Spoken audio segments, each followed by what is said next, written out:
আসসালামু আলাইকুম রহমতুল্লাহ ওবারাকাতু। সবাইকে শিক্ষামূলক চ্যানেল আরিফ একাডেমিতে স্বাগতম। আশা করি সবাই ভালো আছেন, সবাই ভালো থাকবেন, সুস্থ থাকবেন সে প্রত্যাশা নিয়ে শুরু করছি আজকে শিক্ষামূলক টিউটোরিয়াল।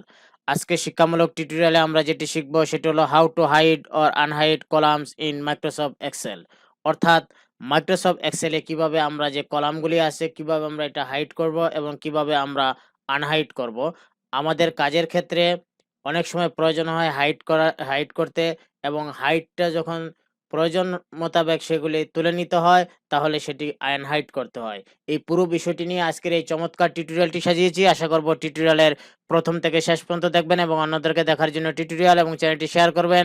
পাশাপাশি অনুরোধ থাকবে যারা এই চ্যানেলটিতে নতুন এবং যারা এখনো এই শিক্ষামূলক চ্যানেলটি সাবস্ক্রাইব করেনি তারা দয়া করে চ্যানেলটি সাবস্ক্রাইব করে বেল বাটনে ক্লিক করে রাখবেন, যাতে নতুন নতুন টিউটোরিয়াল আপলোড হওয়ার সাথে সাথে আপনাদের কাছে নোটিফিকেশন চলে যায়, আপনারা শিক্ষামূলক টিউটোরিয়ালগুলি দেখতে পারেন এবং আপনাদের চমৎকার মতামত এবং জিজ্ঞাসা দিতে পারেন। তো চলুন শিখে নেই how to hide or unhide columns in Microsoft Excel. এই জন্য প্রথমেই আমরা একটি মাইক্রোসফট এক্সেল ডকুমেন্ট ওপেন করলাম। আমরা একটি মাইক্রোসফট ডকুমেন্ট ওপেন হয়ে গেল। এখন আমরা কলাম আমরা সবাই চিনি কোনগুলিকে কলাম বলা হয়। এই যে এইগুলিকে কলাম বলা হয়, অর্থাৎ উপরের থেকে নিচ পর্যন্ত আমি যেই কয়টা কলামকে আমি হাইড করতে চাই সেটা আমি কি করব, সিলেক্ট করে নেব।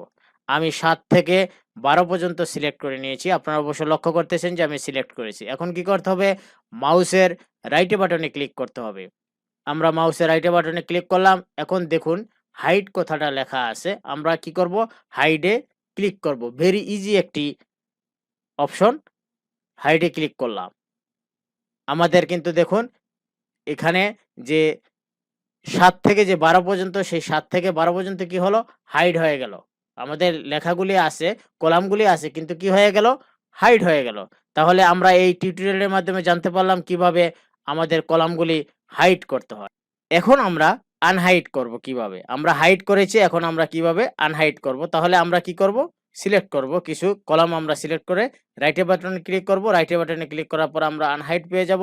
আমরা আনহাইডে ক্লিক করব। দেখুন আমরা যখন আনহাইডে ক্লিক করলাম তখন আমাদের যে এই যে 7 থেকে এই যে 12 পর্যন্ত সেটি কিন্তু চলে আসলো। খুব চমৎকার একটি টিউটোরিয়াল এবং শিক্ষণীয় একটি বিষয়। এই ছিল আজকের এই শিক্ষামূলক টিউটোরিয়ালটি। আল্লাহ হাফেজ।